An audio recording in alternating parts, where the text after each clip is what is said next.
It's DJ FATZ on the beat.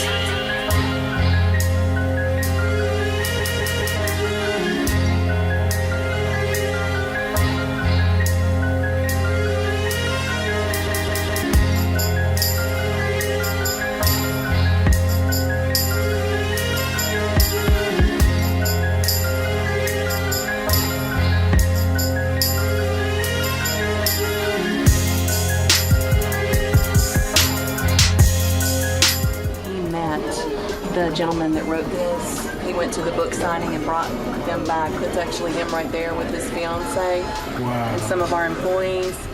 And the gentleman that invented this video game, he did the first Easter egg ever. Wow. We went and saw him. He invited us to his home. We asked him if we could come get his autograph and just talk to him for a minute. That's him right there.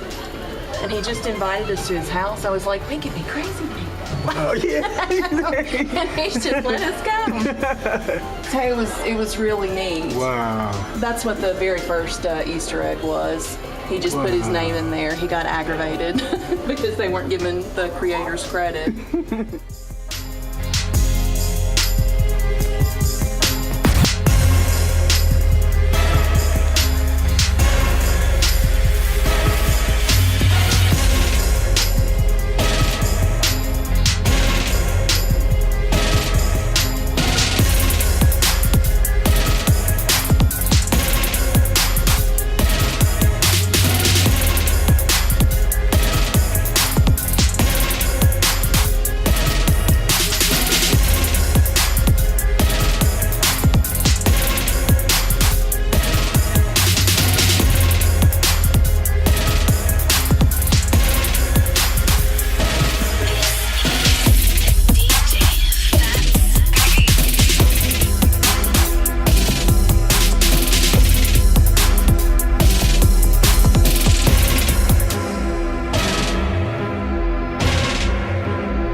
And welcome to the Rocky and Derrick Show. If you like our interviews, please visit our website, rockyandderrickshow.com, and visit our photo and video galleries.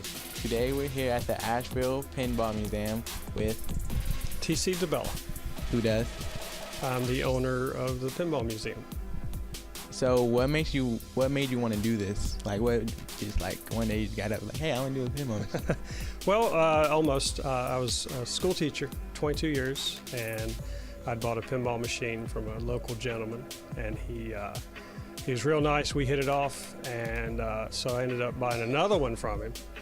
And then I had a party at my house, and everyone loved the pinball machines. So the next day, one of my guests sent me an email with a link to the Seattle Pinball Museum, and the light bulb went off, and I said, you should put that in Asheville. So I did. So 5 months later, we opened the Asheville Pinball Museum, with my wife, of course, approving all of this. How many pinball machines do you have? Well, we started with 27. A lot of them were older, and now we're, well over 100, and we have a second location. So, yeah. And we did not have any video games, and now we have about 65, 70 video games as well. How much did they cost? The first 27, the total was right around $20,000, which I sold a car I had and a motorcycle I had and a bunch of sports jerseys, and maxed out some credit cards and did that. And now our collection's probably worth somewhere around $250,000. Was it hard finding staff to work here? It's not hard to find staff. It's hard to find good staff. Yeah, you have we have a lot of people that want to work here because it's a fun place and they like to be here. But then not everyone is cut out to work here. So, but for the most part, I mean, we've had people who've been here 3-4 years. My current manager's been here over 2 years, and one of my workers has been here a little over 4, and we've only been open 5 years, so, yeah. Do you see yourself doing this in like next 3 or 4 years? Yeah. Actually, our lease, we're about to renew our lease and have it for another 3 to 5 years.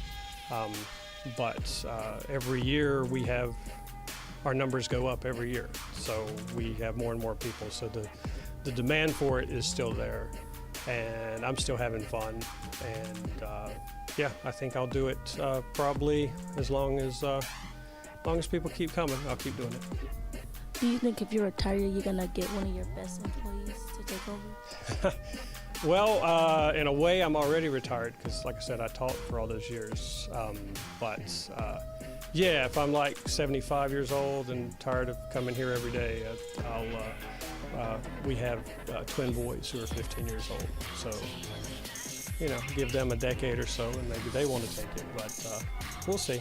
I mean, worst case scenario, we close down and I take some of my favorite machines home so I can play them and sell the rest. Can the customers play any of the machines? The way it works is it's a flat fee, so you pay $15 and then everything's on free play. But we do have one special pinball machine and one special video game that costs an extra 50 cents. So the pinball machine's a Wizard of Oz, and the video game's a Star Wars cockpit game. They're very, very rare and very hard to keep up, so we charge a little for those. But the rest of them, once you pay, you just walk around and play. Do you ever have to fix any of them that like break? Yes. In fact, I just moved 2 off the floor this morning before we opened because 2 broke last night. There's so many moving parts, and unlike most machines, there's a metal ball bouncing around and beating on it constantly, so little parts break. Usually it's not major and you can fix it. And the guy I mentioned earlier who I bought my first pinball machine from, he's my technician. So he comes in and once a week and fixes everything, and there we go. How hard is it to get the parts that break? Good question. It's everyone wants to know where do you, because we got a lot of machines from the 70s and 80s, so 30, 40 years old. But all the machines that were built during that time are kind of interchangeable. So all the broken machines that people can't get fixed, they kind of sell their parts on eBay or different websites, and so it's not real hard. Yep. Why do you call it the Asheville Pinball when there's also different things? Video, kind of like McDonald's and Kentucky Fried Chicken. McDonald's was just hamburgers when they started, and now you can get fruit smoothies and chicken and salads, and so we just kind of expanded. When we were first open, we were just pinball. That's all we were. And then people kept asking, when are you going to get Pac-Man? I go, well, that's not a pinball machine. When are you going to get Centipede or whatever, and those old video games. And so when we moved, we were actually at another location. It was about half this size, but when we moved to this one, the first year in, we had extra room. So we did the video games too, and everybody loves it, so I didn't want to change the name. So there you go. So when people come in, they're allowed to also kind of play with the video games as well? Yes. Yeah, once you buy the wristband, pretty much everything except for those 2 machines I mentioned, you just walk up, hit the button. Even though sometimes when we're cleaning machines, we'll find quarters inside. I don't know if they get confused and they think they still have to put quarters in, but we still find new quarters in our machines sometimes. So basically it's like a tip? It's a tip, yeah. And we have to pay for parking around here with meters, so we'll kind of put them in a pile and let the staff use them. What's your favorite machine to play? My favorite machine is a Black Hole, which is actually, it's in this room. It's over there behind the camera. It's got a dual layer, so it's a pinball machine inside a pinball machine, and it was the second machine I ever bought. So it's special, emotionally, but also it's a super cool, extremely hard game to play, and I like the challenge, so that one's one of my favorites. When you bought your first pinball machine, did you just think you would just put it in your house and you was gonna play it, or did you just? Yeah, that's exactly what happened. I bought. It was right about this time, and my birthday's in a couple of weeks, so I asked my wife, I'd like to buy myself a birthday present if I could, and it was $400, and she said okay, and we put it in my basement, and it's still there, and I play it from time to time, and that was just, there was no thought of doing this. It was just, I wanted a pinball machine. How cool would that be? And And there it was. And actually, it was part of the first collection. But after we started making a little money, I bought one to replace it, and I took it home. Can you explain like what was the deal? Like the pinballs were like the devil or whatever? Yeah. Well, pinball machines in the 40s and 50s, you know, they were the biggest thing. They were like the video games of now. So if you couldn't play a video game at home, you could only go out and play video games. You would probably do that all the time, which is what we did as kids. Even my little town had 2,000 people in it and 2 traffic lights, and we had 2 arcades. So everywhere had arcades, and we would do that. We'd make a little money. We'd take soda bottles and turn them in at the store and get money, and then we'd go play games. But yeah, it's just what happened was all these kids kept spending, like the stories where they would spend their lunch money on the pinball machines instead of buying lunch, and then like, why are you so hungry? Like, well, I played the game. That machine's the devil. It's taking food out of your mouth. And so it became this national, everyone kind of overreacted. And then people started destroying pinball machines because of it. So, but then they got over it slowly and they realized. And if you look on most of the machines, say you can see from here for amusement only, it's not for gambling. It's for, you know, having fun, which is what it is. It's just for having fun. Yeah. And a lot of the places where pinball machines were bars where there was drinking and smoking and gambling, and so it kind of got associated with. Are a lot of these pinball machines based off of movies and shows? That didn't happen. Most pinball machines were just a theme, like Cowboys and Indians, or a lot of them were based on pool because they were in bars and there was a pool table beside them. Then in the mid-'70s, there was a movie called Tommy, and it was that's where you hear Pinball Wizard. So in the movie, there's a kid named Tommy who has to beat the Pinball Wizard, and he does, and he's blind. Tommy's blind, but he still is the best pinball player. So it's a really cool thing, and there's songs about it, and so that was the first one. But then it wasn't really till like the 90s that someone decided to make, you know, Star Wars and Star Trek and Addams Family and things like that, and then that became huge. And nowadays, the big thing is to make them either about movies or TV shows or bands. So there's new machines being made all the time, and a lot of them are based on those. Was it, when you first got the pinball machine, was it hard for you to play it? No, it's like riding the bicycle. As they say, when I was a kid, that's all I had to play was pinball. So I learned how to play. And so when I got my own machine, or anytime I would find one and play it, it just kind of comes back to you. But that's the neat thing. Every machine's different, so you have to learn the angles and the shots. So no, it was never really hard. I guess when I was really little, it probably was. But as far as I can remember, I'm pretty good. I'm not the best by any means. I'm not a professional, but I'm pretty good. Me and my technician, we have challenges every time he fixes a machine or we get a new one. We challenge each other, and I usually beat him. So proud of that. Would you say most of the pinballs that's in here, you played them? Oh yeah, I've played every one of these games many, many, many times. That's kind of the thing now. When we first started, it was just find a pinball machine at a good price and get it in the museum so people can play it. But now, pretty much every machine that we're offered or we find, I've already played it or we've already had it, so I know if it's a good machine or not. Except for the new ones, they do, like I said, they do make brand new machines, so nobody's played them. And so we'll get them in, we'll unbox them, we'll set them up, and then we'll sit back here and learn. Because it's important to know how the machines work, which shots, because customers are going to ask you, you know, how do I get points on this? And so you have to go, oh, if you hit that ramp and you hit this shot, and yeah. So. Are you planning on buying more pinball? Yes, the idea is to have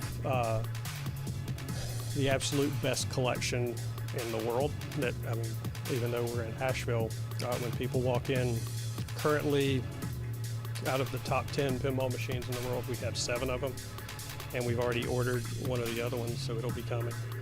And out of the top 20, I think we have 15. And the only reason we don't have the other ones is especially the old ones, you can't just order one. You have to find it. You have to find somebody that decides to sell it, or and it's been really neat. People know us, so they'll call us up and say, hey, I have a pinball machine. Do you want to come? We've even had people say, just come get it out of my house and you can have it. And it's a $2,000 machine. So that's pretty cool. What's the most expensive pinball machine that you have? We have probably 3 that are just about the same. We have an Attack from Mars out there, which is currently the #1 machine in the world, and it's a special edition. It was remade. It's probably worth around $9,000. Then we have that Wizard of Oz, which is probably about the same, about $9,000. And then there's a Medieval Madness. It's about $8,000. We have a Batman that's worth about $8,000. A Star Wars that's worth about $8,000. So, yeah, it gets pretty expensive at times. You can go crazy. They just released a Beatles pinball machine, and if you buy the super special edition, it's like $12,000, which I'm not going to do that, but it's a lot of money. What's the most popular machine that people play? Probably the Attack from Mars.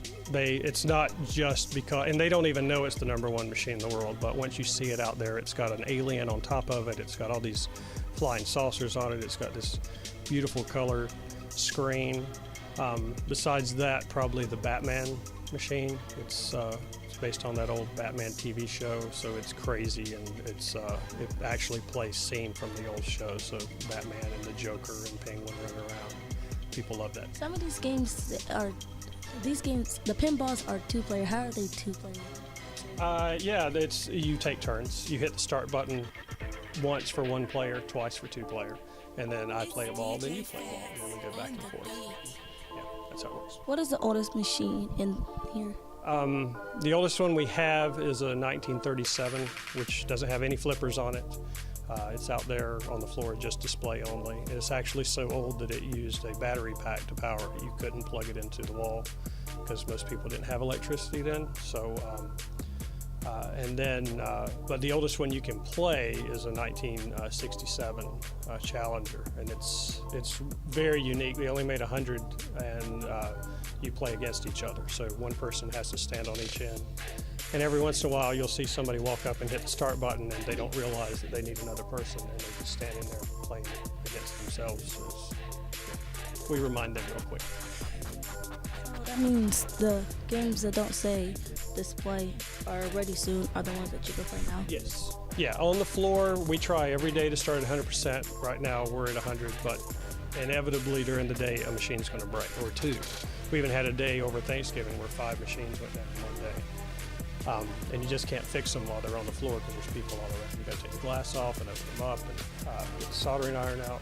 So, but yeah, every machine that's just sitting out there on the floor that's turned on, you can play.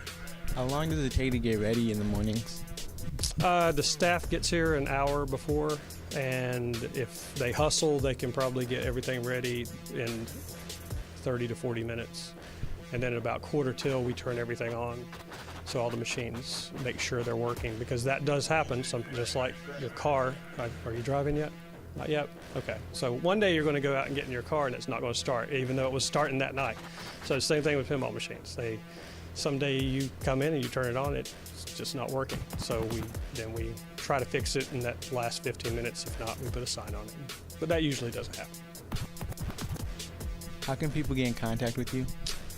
You can call the Pinball Museum. That's 828-776-5671. We also have a website, AshevillePinball.com, and all our information's there. You can go through the email there. And we have a Facebook page, and just Google us, Asheville Pinball Museum. Lots of cool pictures and stuff show up. And onwards, what advice would you give the kids? Keep open all your options, and don't let things, that you're interested in. Who cares what anyone else said? Like you guys doing this. This is awesome that you're doing this.